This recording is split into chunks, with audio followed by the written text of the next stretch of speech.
आणि आता बातमी आहे नागपूरमधून। नागपूरमध्ये 11 महिलांचा पाठलाग करून विनयभंग करण्यात आलाय।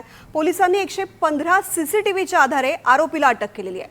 नामदेव पटले असं आरोपीचं नाव आहे। नागपूरच्या रामप्रताप नगर पोलिसांनी आरोपीला बेड्या ठोकल्यात। अतिशय धक्कादायक असा प्रकार म्हणावा लागेल। 115 सीसीटीव्हीच्या आधारे मात्र पोलिसांनी नामदेव पटले याला अटक केली आहे।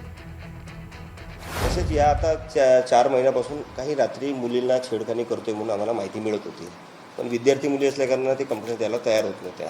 त्यासाठी आम्ही डिकॉय बंदोबस्त पण लावलेला होता। एक आमची लेडीज PSI आणि महिला अंमलदार यांना सिव्हिल ड्रेसमध्ये टाकून आम्ही गाडीने डिकॉय बंदोबस्त लावलेला होता। तर एक व्यक्ती आमच्या पार्टीच्या हातातून निसटून गेलेला होता, पण त्याचं वर्णन आमच्याकडे होतं।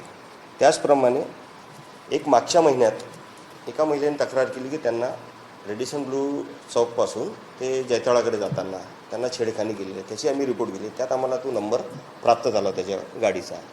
त्या गाडीवरून ट्रेस केला असता। आणि या संदर्भात अधिक माहिती जाणून घेऊयात। आमचे प्रतिनिधी प्रवीण मुधोळकर सध्या संपर्कात आहेत। प्रवीण, कशा पद्धतीत अटक करण्यात आली या नामदेव पटलेला आणि काय मोडस ऑपरेंडी होती याची?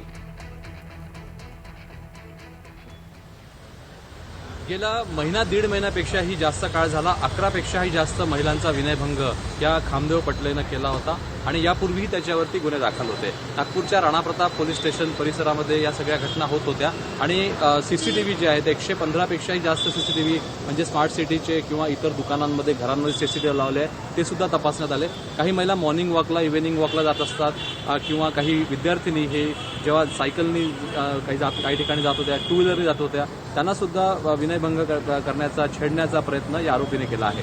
या संपूर्ण प्रकरणामध्ये 115 पेक्षा जास्त सीसीटीव्ही तपासण्यात आले।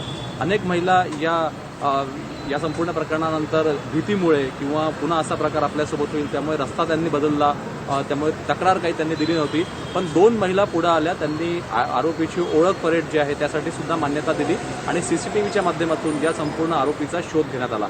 नामदेव पटले असे आरोपीचं नाव आहे। राणाप्रताप पोलिसांनी या संपूर्ण प्रकरणामध्ये 11 महिलांसोबत त्यांना असा प्रकार केल्याचं उघड झालेला आहे आणि या संपूर्ण प्रकरणामध्ये आणखी जर काही महिला पुढे आल्या तर त्याही प्रकरणामध्ये तपास केला जाईल। त्यामुळे आता सुटकेचा निश्वास या परिसरातल्या महिलांनी सोडला आहे आणि नामदेव पटले हा जो विकृत मानसिकतेचा हा जो आरोपी आहे याला आता बेड्या ठोकण्यात आलेला आहे आणि त्यांनी यापूर्वी असे गुन्हे केल्याचं कबूल केलं आहे। त्यामुळे या प्रकरणामध्ये विविध गुन्ह्यांअंतर्गत जे कलमांनुसार गुन्हा दाखल करण्यात आला आहे आणि आता या प्रकरणामध्ये आणखी त्यांना असे काही प्रताप केले आहे का त्याचा सुद्धा सध्या शोध सुरू आहे।